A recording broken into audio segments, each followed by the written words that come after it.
And content was the reason we were chosen to work with Visit Britain on this campaign. This is a look at the US homepage, and it's showing you a flavour of how content is the king for Yahoo when you come to the front door of Yahoo, which is this homepage. And you can see you have several articles at the top, and then an in-stream with more articles. These are all curated to give people exactly what they want from Yahoo across lots of different verticals and interests. We have a strong global footprint, which is important for the scale of the campaign for Visit Britain. You can see in different markets across the 5 continents we're well represented. It takes us to about 50% of all people online, 700 million. And recently you'll have seen maybe we acquired Tumblr, and that gives us another 300 million, certainly some younger audience in there as well, which is great. So those two things are important, the content and the scale, and how we serve the content is really the third part of the jigsaw for what we were trying to do for Visit Britain. This is the homepage again, and just wanted to give you an example. The Today module is where the highest traffic comes through Yahoo. And the way we serve it is based on people's user habits, how they browse on Yahoo, their history on the site. We give them the stories that they want to see, or we think they want to see, and tell them they should be seeing. But an example here, the day that Colonel Gaddafi died is a major story that everybody should know about as a news piece. And so we served that to everybody who had the Yahoo page open. This guy is an example audience whose interests were politics, current affairs. Unsurprisingly, he clicked the article because he enjoyed it. It was the most read article that day around his kind of core audience. But because we know he likes those articles, we continue to serve him the same kind of content, and we followed it with the years of Gaddafi's rule, which was the second most clicked story on that day when Gaddafi died. But to show you how we changed the content for the right audience, this lady and similar people of her profile were not interested in that story. They didn't click it. She has a different background, different lifestyle, different interests. The most read story that day was about weight loss for her audience. So we know she likes this kind of content, but we also know she likes celebrity content, and so on. The day Gaddafi died, the second most read story for her audience was around Strictly Come Dancing, a celebrity show in the UK, which I'm sure you probably have a Spanish version too. So, this was important. Content, curation of the content, and delivering it at scale. I'll now hand you over to Phil to tell you more about Visit Britain and their challenges. Thanks. So, Crane's talked about all the network and all the reach that Yahoo had. So for us, it was about what's the story that we're going to be telling in 2012. What have we got that the rest of the world don't have? Hopefully, you guys are already thinking what we had last year that the rest of the world had, but I'm just going to give you a few ideas of what we were talking about. So for us, everything was very measurable. We're part of the British government, so we have to make sure that all of our marketing comes back to delivering traffic, to delivering visitors to Britain. So 4 million additional visitors across a 4-year period with a great campaign with £2 billion worth of incremental spend.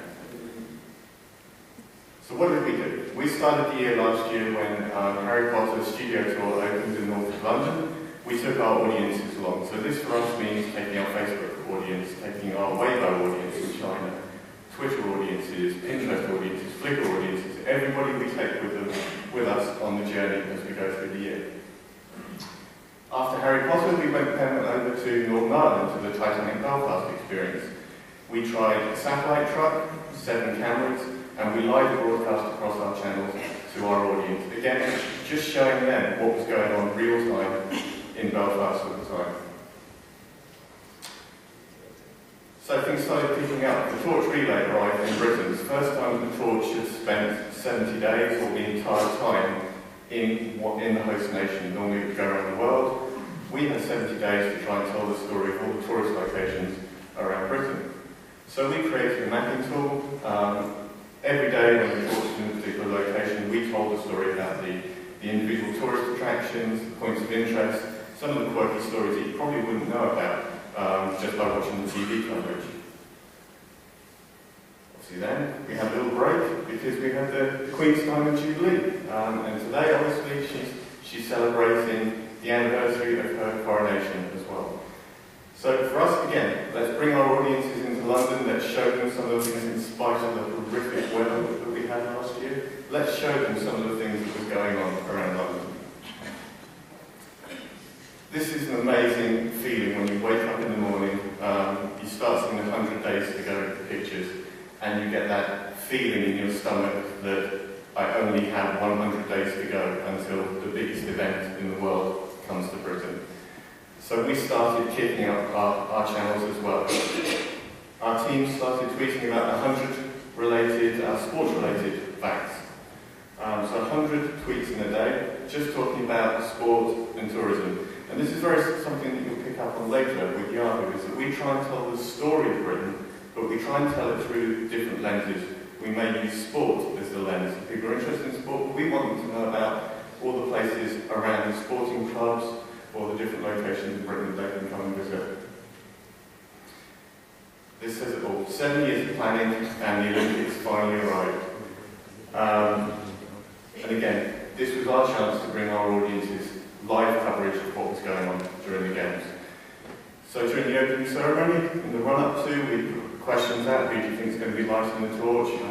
What do you think is going to be going on? We kind of ramped them up, and then obviously the opening ceremony happened. And during that period, we took them through our channels again, seeking out stories with international broadcasters in Britain as well, telling the story of all the tourism locations around Britain.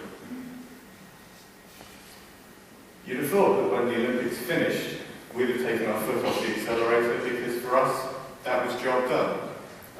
In fact, that was the exact opposite. We then worked with Eon and Sony Pictures on the new James Bond movie, Skyfall. So strangely enough, I found myself locked in a room in May last year reading the script for Skyfall and trying to find out how Visit Britain could tell the story of all the locations that were either featured in the Bond movies or were related to James Bond. So again, we created Secret Britain, some of the locations that you wouldn't necessarily know about with Britain. So, huge amount of content, a huge amount of storytelling, some fantastic opportunities. And those are the stories of Visit Britain, and that's what we brought to the table. And obviously then we worked with YAHOO to try and maximise those. Jeremy Hunt, our Secretary of State at the time, put the challenge down and he wanted to be the best Olympic plan of any host nation. And we certainly felt that we delivered on that with it being the first ever social media Olympic Games. Also the fact that he put a lot of pressure on us, time was ticking, this was something Britain had to deliver. As I said before, we work for the British government, so we have some pretty VIP clients.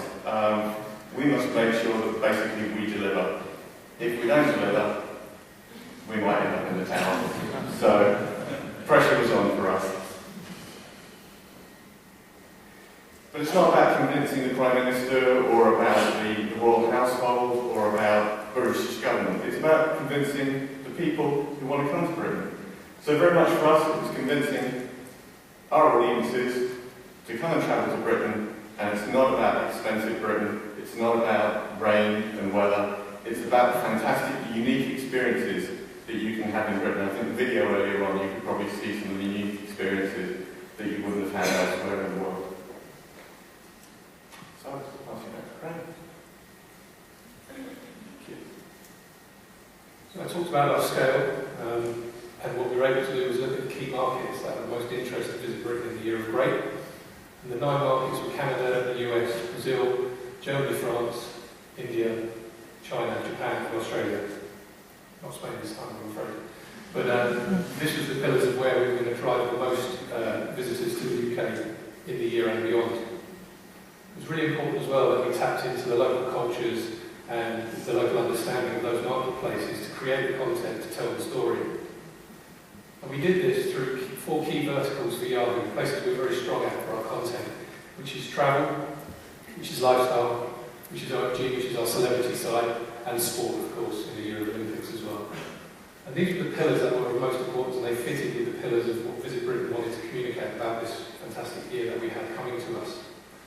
So what we were able to do, in a pretty tight timeline from when we got the brief, I think, it was touch and go.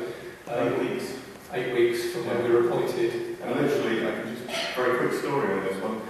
We had a phone call on Friday evening at 6 o'clock.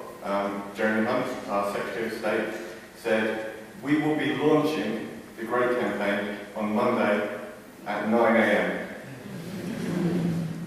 Okay, this is going to be an issue.